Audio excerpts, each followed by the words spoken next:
Chapter 3 of The Art of War examines different types of strategies. Sun Tzu believes the best strategy, based on sufficient knowledge about both sides, preempts the opponent's moves and secures victory without raising a sword. On the tactical level, if it really comes down to physical confrontation, the commander is to choose from a range of maneuvers, ranging from encirclement to engagement or evasion, depending on the balance of power. From our earlier episodes, we have followed Sun Tzu's formula as he calculated the tremendous human, logistic, and socio-economic cost of wars. So by now, it is a lot easier for us to appreciate Sun Tzu's rating of various military strategies. In his opinion, to subdue an enemy state while keeping it intact is superior to burning cities to ashes. To defeat a whole army without breaking it up is better than to crush every last remnant of resistance. To fight and win 100 battles is not a testament to true military prowess. The best strategist defeats the enemy without getting blood on his hand. This series of counterintuitive arguments must be appreciated in light of Sun Tzu's recommended ways of war. There are many ways to fight a war. Sun Tzu believed the best approach is to go after the enemy's strategy and defuse their initiative to fight. The second best course of action is to work for a diplomatic victory. Physical confrontation is fine in the absence of smarter solutions. But siege warfare should only be the last resort, as it is both time-consuming and likely to cause large number of casualties. And if enemy reinforcements arrive, a protracted siege could easily turn inside out. The diplomatic and military means to victory are pretty straightforward, but what exactly did Sun Tzu mean by going after the opponent's strategy? His contemporaries in the 6th to 5th century BCE provided a good example. The king of Jin was secretly plotting against the state of Qi. Before launching an attack, he sent his advisor, Fan Zhao, as an emissary to the state of Qi to find out whether Qi was going to be an easy target. The king of Qi, unaware of Jin's intention, arranged a warm reception to entertain his state guest. During the feast, when everybody got a little tipsy, Fan Zhao asked to drink from the king of Qi's chalice. The king gladly shared his drinking vessel. But as Fan Zhao finished the round and returned the chalice, an official of Qi, Yan Ying, demanded a new one be served to his king. Fan Zhao was not happy about this, but still he proposed to dance in the court and demanded to be accompanied by the Zhou Emperor's music.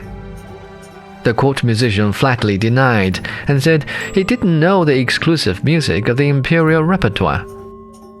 After the banquet, the king of Qi questioned Yan Ying and the court musician for their acts of inhospitality.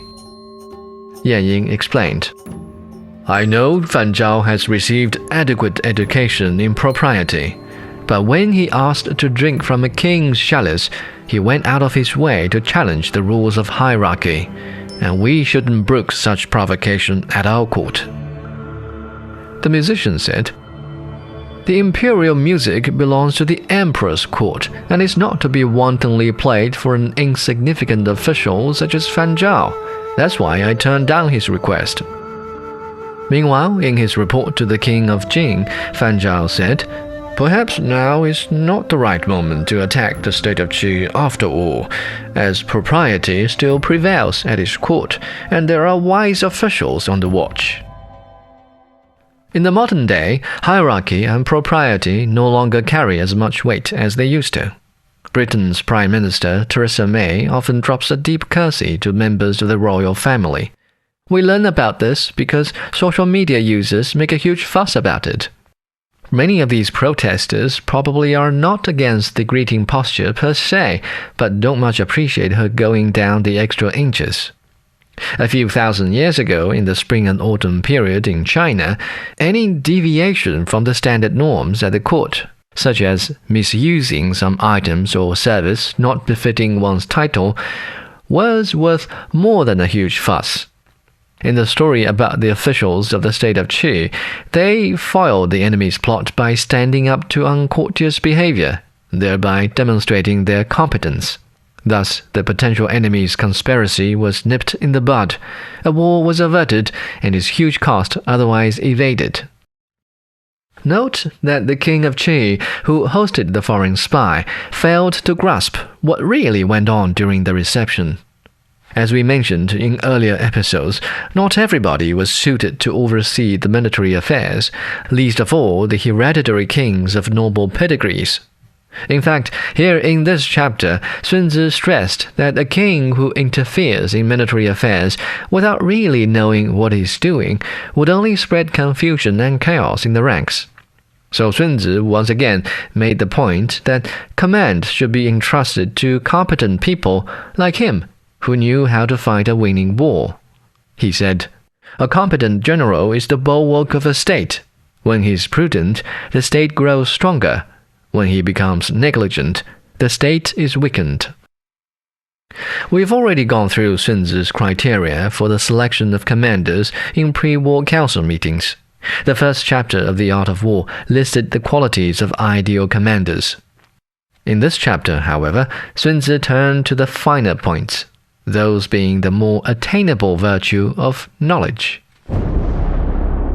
In order to choose from an arsenal of strategies, a commander must know his odds of winning, and there are chiefly 5 things to know. The side that knows when to strike and when to fall back will win. The side that adapts its war plans according to the size of the armies will win. The side that inspires a unity of purpose through the troops will win. The side that is more prepared will win. The side with a capable commander unhindered by his monarch will win. In short, a commander who can calculate the balance of power between the opposing sides and take appropriate actions stands a good chance of victory. On the tactical level, Sun Tzu's suggestion is to encircle the enemy when in a majority of 10 to 1, and to initiate attack with an advantage of 5 to 1. Efforts must be made to scatter the enemy's forces even as we have twice as much strength. But once the balance is tipped in the enemy's favor, retreat and evasion are in order. A small force insistent on taking on a big rival would only end up in captivity. So, a huge part of military command, in Sun Tzu's opinion, is about knowing enough about both sides. And then, on that basis, the strategist must set out to create a scenario to eliminate uncertainties and secure a certain victory. I believe we have covered enough about the knowing in this one. Come next episode, we'll see how Sun Tzu proposed building an invincible position.